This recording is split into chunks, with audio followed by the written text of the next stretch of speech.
Okay, today we're talking about Markov chains. So this is a full unit. We'll spend a couple weeks discussing Markov chains, but I'm going to begin with a brief introduction where I recycle some notes I've used from my finite students over the years, except that with my finite students I spend about a week going over this stuff, whereas I'm going to give it to you in about half an hour or so. So let's get going. Okay, so a Markov chain. Well, first of all, Markov was a famous Russian mathematician. I think he worked in probability theory and stochastics, so theory of random processes, and he's quite famous for this, among many other things. So a Markov chain is a system that can be in different states at different times. So, for example, the weather, right? It can be rainy, it can be sunny, it can be cloudy. Typically, a Markov chain has a finite number of states that it can be in at any one time. I guess you could argue that the weather could actually be in an infinitely many number of states, right? If you take into account all the possible temperatures and humidities and precipitation levels and everything, and you measure them precisely, then you have infinitely many states. But typically in a Markov chain, and in all the cases we're going to study, there are only finitely many possible states. Right? So if we simplify the weather and just keep track of whether it's rainy or sunny or cloudy, and no further detail, then yeah, there'd only be 3 states. Right? So that would be a kind of Markov chain we'd look at. The reason it's called a chain is because if you record what the weather is on successive days, then you get a chain of states. And the states are chained in the sense that the weather one day has some influence on what the weather will be the next day. Right? So, for example, if it's rainy one day, that might make it a little less likely that it'll be sunny the following day. On the other hand, once it's sunny one day, maybe that makes it a little more likely that it'll continue to be sunny the following day, right? So in a Markov chain, there's some influence from the state of the system at one moment to the state at the next moment. So there's also a notion of time in Markov chains, and typically, again, we use a discrete notion of time, that we break time up into discrete steps, right, like days or minutes or hours or something like that. And we record our observation at a particular moment, and then we wait till the next moment and we make the observation of what state the system is at the next moment, and then we go on to the next. Right? So a record of a Markov chain is always going to look like a chain of states, right? A chain of states where each state had some influence on the next state, but in general, the states are essentially random, right? The probabilities may not all be equal, right? Every state may not always be equally likely, but they are chosen at random. And let's see, I make some comparisons to a Bernoulli process. It is kind of like a Bernoulli process with 2 important differences, right? So Markov chain is like a Bernoulli process, but there are more than 2 states, right? In the Bernoulli process, we usually just talk about succeeding or failing. Whereas in a Markov chain, you can have any number of states, although it's typically finite. One other important difference is that in a Bernoulli process, we always assume that the different trials are independent of one another, whereas in a Markov chain, that's definitely not true. We allow one state, or the state of this system at one moment, to have some probabilistic influence on the state of the system at the next moment. But apart from that, it is kind of like a Bernoulli chain, that you have a sequence of these trials, and in the end you get a record of a list of all states that the system was in a particular order. Now, a good way to visualize a Markov chain, or at least it's a good way if you don't have too many states. Right, so here's a diagram. This is called a transition diagram.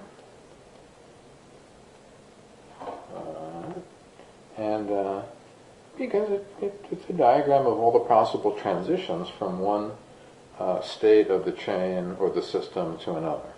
Right? So transition diagram. And what you do is you just draw nodes for the different states, Right, so for example, we've got a node for the, oh, by the way, this is supposed to be a model of the Dow Jones Industrial Average, right, the stock market. And we, again, it's a very simplified model. We just imagine that the stock market could be in a rising state, prices are going up, or it could be in a falling state where prices are going down, or it could be in a level state where prices are approximately holding steady. Right? And again, you can imagine doing much more detailed analysis of the stock market by breaking it up into many more than three possible states. But okay, in a transition diagram, you represent the different states the system can be in as nodes. In this case, I'm drawing them as circles. And then you use arrows to indicate transitions from one to another, from one state to another, from one moment to another, from one time unit to another, right? So, for example, in the case of the Dow Jones average, I don't know, maybe you'd want to make observations of the state of the stock market like every minute, every hour, or something like that. Let's just say every hour. And then you can have a transition, of course, from one state to another at the new hour, right? So the arrows represent transitions from one state to another.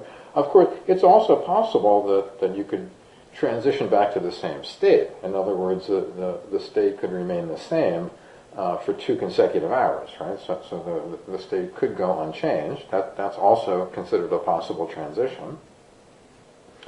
And now I just made up some numbers here, and the numbers I filled in represent the probabilities of each of these transitions.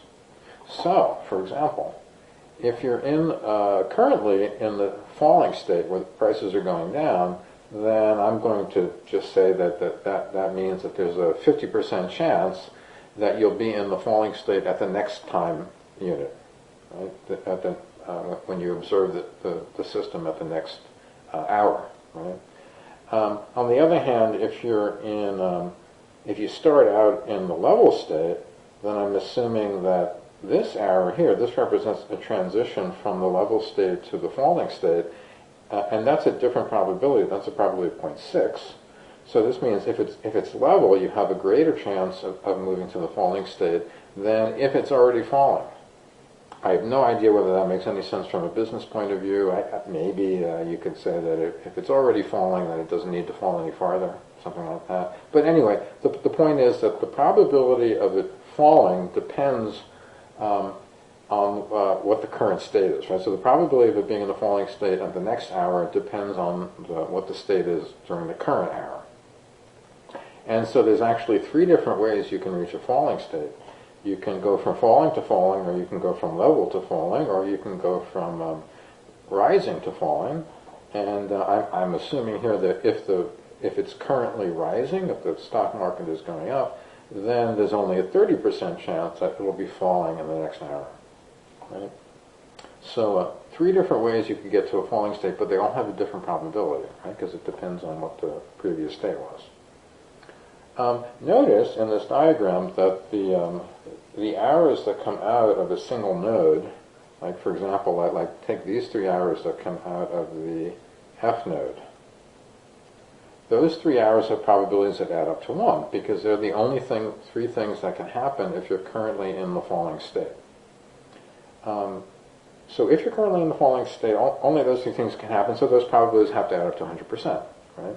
And these probabilities are actually, technically these are conditional probabilities. So for example, this number here, this is a conditional probability that you'll be in the falling state at the next time interval, given that you're in the falling state now. Whereas this probability here is the probability of a transition from falling to level. So this is the probability that you'll be in the level state at the next hour, given that you're in the falling state now. Right? So all of these numbers in this diagram, these are all transitional, conditional probabilities, right? They're conditioned on what state you're in now, and they give you the probability of what state you'll be in the next hour. Okay? And so these all the arrows that come out of a given node have to add up to 1. Notice that if you happen to have an edge that has 0 probability like that, let's try that again. How about this? If you happen to have an edge like this, where the probability is 0, then we may as well leave that off, because that just means that that transition is impossible. So we may as well just leave that one off. So that's what I did in the next diagram. I just left that one off. No harm done. Now, transition diagrams are nice because they're kind of intuitive, right? Kind of easy to understand what's going on. However, they get messy, especially if you have more than 3 or 4 nodes. They get really messy, and the edges or arrows start crossing each other, and it gets hard to read. So it's not really a good way to represent the information if you have more than 3 or 4 nodes. So a better way to do it in that case would be to just make a table. So here we have a table, and the thing to remember, it's potentially confusing because the rows are labeled RFL and the columns are also labeled RFL. The difference is that the rows correspond to the starting states, whereas the columns correspond to the state that you end up in at the next time interval, right? So, for example, this 0.7 represents the probability that if you're currently in the rising state, so you're in the rising state now, that you will transition to the level state at the next hour. Right? So again, the row corresponds to the starting state and the column corresponds to the ending state. So that's how I know that the R goes here and the L goes here. Okay? So in conditional probability, the first event is the one that you're unsure about, and the second event is the thing that you're conditioning on that you know is true. Okay. Now, and then of course, from a table, we can easily think of it as a matrix, right? So we can think of this as what's called the transition matrix, which is denoted by capital P. It's called the transition matrix, typically denoted by capital P because all the entries are probabilities. And more than that, each row actually is a set of probabilities that add up to 1. Each row is a separate set of conditional probabilities, so each row has to add up to 1. Let's ask some simple questions about this, right? So suppose we've got this transition matrix for a 3-state Markov chain, right? So it's one that I gave you here. For these questions, we were thinking of the time interval as being days, right? So we make one observation of the state of the stock market per day. Okay, so the first question says, suppose that tomorrow the Dow Jones is level, what is the probability that it will be rising the day after that? Okay, pretty simple. We're assuming it's starting in a level state tomorrow, so that means we're going to look up, let's see, circle some stuff. We're starting in the level state, right? That's the starting state, so that corresponds to the row that we looked at.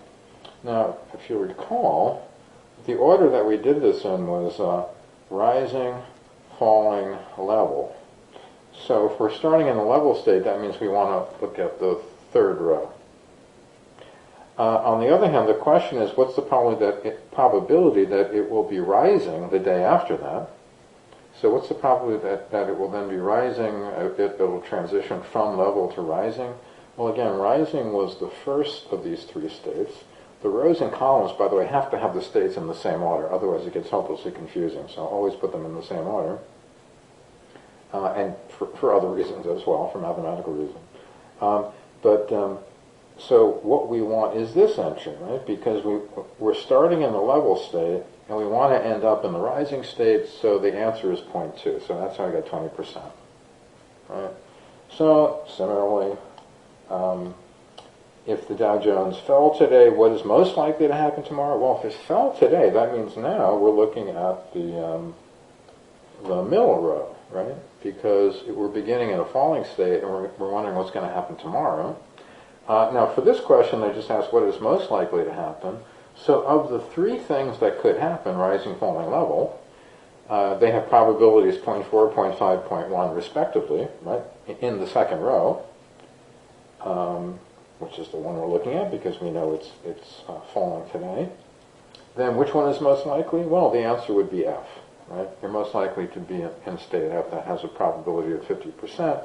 So the answer to this question is we're most likely to be in the falling state, right? Dow Jones is most likely to fall tomorrow. Now the simple question, if the Dow Jones fell today, what is the probability of it falling the next 2 days? Oh, sorry, where was I? If the Dow Jones fell today, what is the probability of it falling the next 2 days? Okay, so basically what we're describing there is a scenario where we started off where it was falling, and then it continues to fall tomorrow, and then it falls again the day after. So we're getting a chain of 3 falling states.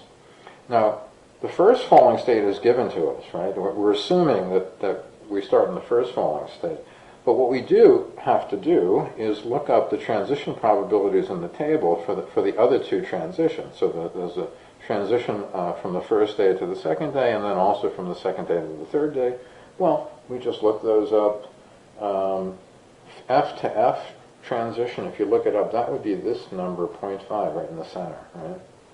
Probability of going from the falling state to the falling state again on the next time interval would be 0.5. So I can fill in a 0.5 here. And similarly, the second transition from the second day to the third day, that's also F to F, so that's also 0.5. And therefore, it turns out that the answer is 0.5 times 0.5, which is 0.25.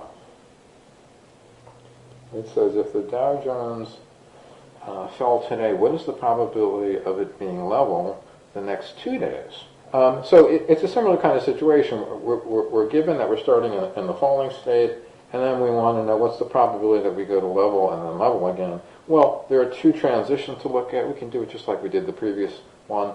Look up the probability of each of these transitions in the table. So the first transition is from falling to level. Look back up in my table here. Falling to level, that would be that entry, right? Falling to level, so that's 0.1. That's where I got this 0.1 here. And the second transition is from level to level, that would be 0.2. And we just multiply those 2 probabilities together, so because, we want the probability that they both happen. So as a rule of thumb, the probability that 2 things both happen is the probability of the 2 of them. Right? In this case, it's actually conditional probability. So technically, to be a little bit more precise here, what we're actually doing is we're saying that the probability of LL, in other words, that we end up with, let me write it this way, the probability of FLL is equal to the conditional probability of L given F times the conditional probability of L given L. Right? And I could be even a little more precise about that, about exactly what I'm assuming. Like, for example, I could say the second one is the probability of L given FL, given that we got we started in the falling state and then we were in the level state, and then given that, what's the probability that the third state was level? However, it doesn't really matter, because in a Markov chain, the new state depends only on the previous state and not on any earlier states. So this F here doesn't really matter. In other words, this F does not actually influence the probability of that L in the third position there. The only thing that influences this L is the state immediately before it. Okay, so pretty straightforward. What it boils down to, as I said, is that we simply look up the 2 transition probabilities and multiply them together, so the overall probability of this sequence FLL happening, given that we started with F, the probability is just 0.1 times 0.2, which is 0.02. Okay. Now, here's the harder question. If the Dow Jones fell today, what is the probability that it will be level 2 days from now? By the way, there's a shorthand for all these things, which is worth noting. So here, let's take a look at the shorthand notation here. Right, P23. when I write something like this, the subscripts, let me just write this out, P23, the first subscript tells you what the starting state is. This says we're starting in state 2. The second subscript tells you what state you end up in. So we end up in state 3. Now remember, in our case, we have the states in the order rising, falling, level. So state 2 was falling and state 3 was level. So this is a transition from the falling state to the level state. And then the 2 in parenthesis over here, that represents the time interval. Now in this case, we're not asking about the probability of a transition from one time interval to the very next one, but we're asking about the transition from one time interval to that 2 time units ahead. So schematically, what we're saying is we know we start in the falling state, and we want to end up in the level state, but we want to end up in that level state 2 steps later, right? Two time steps later, not 1. And moreover, we don't even care what happens in the middle. I just wrote a question mark there. We don't care about that. That could be anything. Okay? So the reason this is harder is that we have to consider all possible intermediate states here, right? What could the intermediate state be? And it could be any one of the 3 states, rising, falling, or level. So to work this one out, one way to do it would be to just work out all 3 cases, but each case can be worked out exactly the way we did the previous example. So we could say that we've got one case where the intermediate state is R, right? And we've got another case where the intermediate state is F, and another case where the intermediate state is L. And in each case, we just look up the transition probabilities, right? So and look up the 2 transition probabilities. They're going to be different in all cases, right? So for example, this number here, this is the transition, the probability of a transition from state F to state L, and you would look that one up in the table. State F was the second state, so second row, 3rd column. That would be the 0.1 here. So that's how we got that 0.1. So you do that for all of them, and then you multiply multiply the 2 probabilities out in each of the 3 cases, and then add up the result from each of the 3 cases. Now you'll notice here, I have not actually gone ahead and multiplied them out. I left these expressions unsimplified because I wanted to make it clear where these numbers came from. So the 0.4, the 0.5, and the 0.1, those are all the first numbers here, right? Whereas the 0.7, the 0.1, and the 0.2, those are all the second numbers. Now, what they all have in common, let's see, well the 3 first numbers all have in common the fact that they all represent probabilities when you're starting from F. Right? So if you look back at the table, there are 3 different possible probabilities when you're starting from F, 0.4, 0.5, and 0.1. Right? Those are the 3 possible probabilities when you're starting from F, and we filled all of those in different locations here. Right? So we've got 0.4, 0.5, and 0.1. Now the second probabilities in each of the 3 cases have in common the fact that they all lead to state L. Right? They all lead to L. And again, if you go back to the table of the matrix, there are 3 different probabilities where you end up in state L, right? They're the probabilities in the 3rd column, 0.7, 0.1, and 0.2, and we used each one of those, right? So here's the 0.7, here's the 0.1, here's the 0.2. And we multiplied the probabilities from that second row that represented the probabilities when you start in state F times the probabilities in the 3rd column, and we multiplied them in the corresponding order. So the first number in the second row got multiplied by the first number in the 3rd column, and the second number in the second row got multiplied by the second number in the third column, and the third number in the second row got multiplied by the third number in the third column. Now, what is that called when you multiply vectors like that? We multiplied the row vector from the second row times the column vector from the third column, and we multiplied them in corresponding order and added everything up. There's a name for that, which you probably learned in linear algebra. This is the dot product, right? So what we're actually doing here, we're actually forming the dot product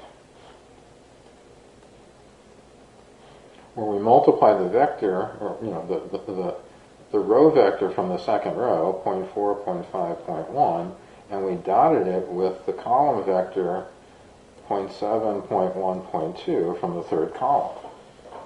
Okay. If you prefer, you can also think of it as multiplying a row vector, a matrix multiplying a row vector times a column vector. Right? So that's another way of looking at it. But this is an interesting result that we get here. So let's take stock of what we've established at this point. What we've seen is that if we want to compute this probability, the probability of a transition from state 2 to state 3 in 2 time steps, what we do is we take the second row of the matrix. So this was the second row, and we multiply it by the third column. And so you pick the row that corresponds to the first subscript and the column that corresponds to the second subscript. And you multiply them together, or rather you dot them together. You take the dot product of those two vectors, and that resulting dot product gives you the probability of this transition going from state 2 to state 3 in 2 steps. So this works in complete generality. So for example, if you want to find the probability of going from state 3 to state 1 in 2 steps, you do the same kind of thing. Take the third row and the first column and dot them together, or matrix multiply the third row times the first column, and that will give you the transition probability, the 2-step transition probability that you were looking for. So in general, if you multiply the ith row times the jth column, you get Pij of 2. Right? 2 meaning the 2-step transition probability. Now here's something particularly cool. When you multiply the P matrix times itself, you can think of that as multiplying, let's see, let me try this, multiplying, each row of the P matrix. So over here, on the left here, I've written the P matrix has 3 rows. So this over here, this is just the P matrix, but I've broken it down into 3 rows. This is also the P matrix, but I've broken it down into its 3 columns. So when you multiply a P matrix times itself, you can think of multiplying the 3 rows times the 3 columns, and you get all possible combinations of row times column.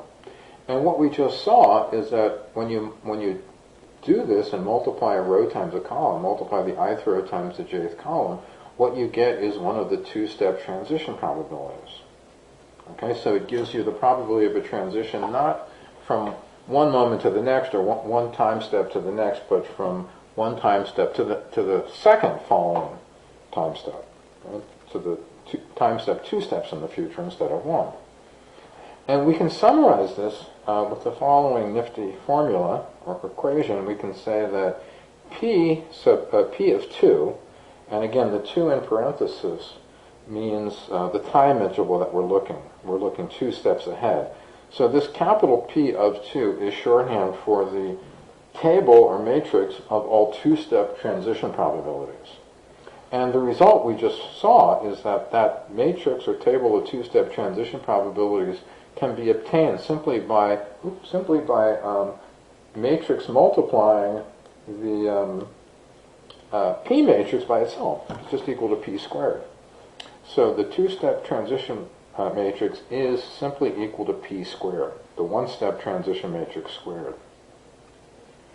Okay, so to summarize, if you want to find any one of these things, I should say, we can generalize this to when you're looking further ahead in time. If you're looking further ahead than just 2 steps, if you're looking k steps ahead, then we can talk about things like P sub ij of k, and this would stand for the probability of a transition from state I to state j, k steps in the future, right? And more generally, what you get is that the k-step transition matrix is simply equal to the one-step transition matrix to the kth power. You just matrix multiply it by itself k times. Oh, by the way, notice the convention here. We use lowercase p when we're referring to entries in the matrix, and we use the capital P, or uppercase P, when we're referring to the whole matrix, right? The matrix as a whole. So here's a reminder. The probability of a transition from state I to state j in k steps is denoted by this shorthand notation, p sub ij of k, and it is equal to one of the entries in the p to the k matrix, which is also the k-step transition matrix, and namely it's equal to the entry in the ith row and jth column. Right? It's the ij entry in that matrix. Right? So finally, here's one last example. Suppose IU is playing Purdue, and we're going to do a really simple model of a basketball game where we say that there are only two states. So state one is that IU has just scored, right? IU has just scored the last basket, and state two is that Purdue has just scored. Now, it's right. So it's just a very simple two-state transition matrix, a two-state Markov chain, right? And we're going to set it up so that IU wins, right? Basically, we have to make up some numbers for what the transition probability should be. So what I did here was I assumed that when IU scores, right? So that means IU has just scored. We're in the IU state, right? IU has just scored. In that case, Purdue gets the ball, right? And therefore, Purdue is going to have probably a slightly better than even chance of scoring the next basket. So we'll assume that Purdue has a 70% chance of scoring the next basket when IU has just scored.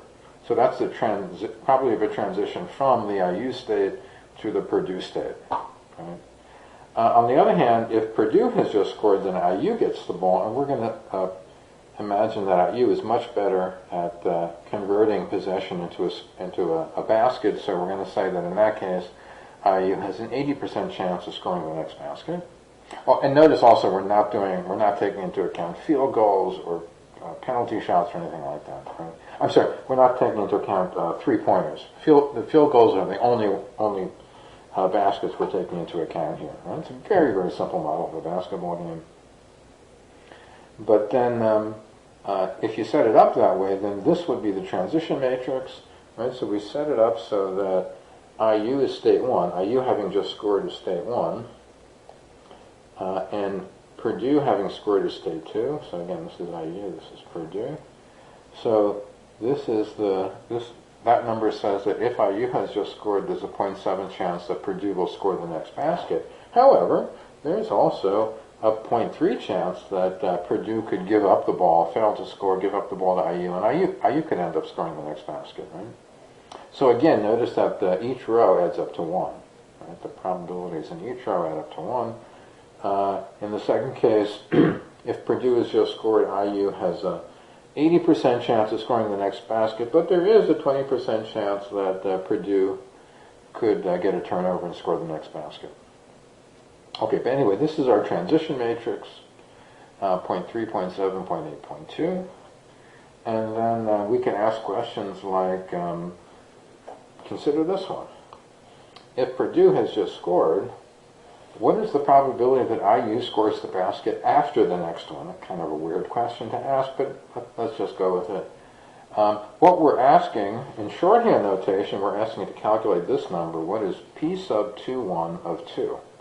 That is, the subscript 2 tells us that we're starting off in state 2, which is when Purdue has scored.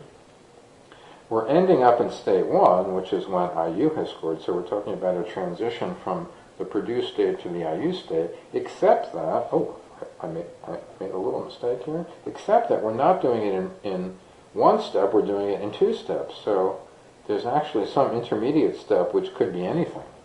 So we're going from the produced state to the IU state, but in 2 steps, and we don't care about what happens on that intermediate step. So the easiest way to do this, now that we know about the matrix method, is to just form p squared, which gives us the table of 2-step transition probabilities, and then we can just read off the answer from that. So okay, so I went ahead, I multiplied p by itself using matrix multiplication. Oh, here's a tip. If you do this correctly, you will find that the rows still add up to 1.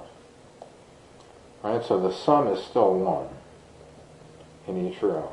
So whatever power of p you look at, whether it's p squared or p to the 3rd or p to the 75th, the rows should always add up to 1, right? So that's one thing you can do to check to make sure you did the calculation correct. Because after all, they still represent a similar thing. That they still represent transition probabilities, and each row represents a set of exhaustive transition probabilities, so they have to add up to 100%. Now, in our case, we were looking for the probability of a transition from state 2, so we're looking in the second row, to state 1, so we look in the first column, so we read off this number. So the answer is 40%. Right? And suppose we change the question slightly. Suppose we still say, suppose Purdue is just scored, but now we ask, what's the probability that that Purdue scores the basket after the next? Right? Well, we could do we could just look that one up too. Of course, the answer is going to be 0.6 because now we're looking at P22 of 2, and the only difference in this calculation is that we're going to look up the 2-2 entry in the 2-step transition matrix. But notice that in this case, another way to think about it would be to say that, look, there's only 2 teams, right? We already calculated the probability of IU scoring this basket, so the probability that Purdue scores that basket must be complementary, right? So these 2 probabilities must be complementary to one another. So having answered the first question, we can write down the answer to the second question immediately, right? It's not hard any way you do it, actually. Right, so that's one way of thinking about it. Suppose you want to look not just 2 baskets ahead, but suppose you want to look like 4 baskets ahead. Then you'd want to look at the 4-state transition probabilities, and that would be calculated by p to the 4th power. And notice that there's a trick here. If you want to get high powers of p, what you can do is you can try repeatedly squaring p. So I can get p to the 4th with just 2 multiplications. First I multiply p times p to get p squared, and then I multiply p squared by p squared to get p to the 4th. And that way I can get p to the 4th with just 2 multiplications, whereas you might think it would take 3 multiplications. You have to multiply p times p, and then by p again, and then by p again. So by using this trick of repeatedly squaring p, you can actually get high powers of p rather quickly that way. That's a trick to keep in mind. Okay. Let's see. And yeah, and then we will eventually talk about long-range behavior, but that's enough for today.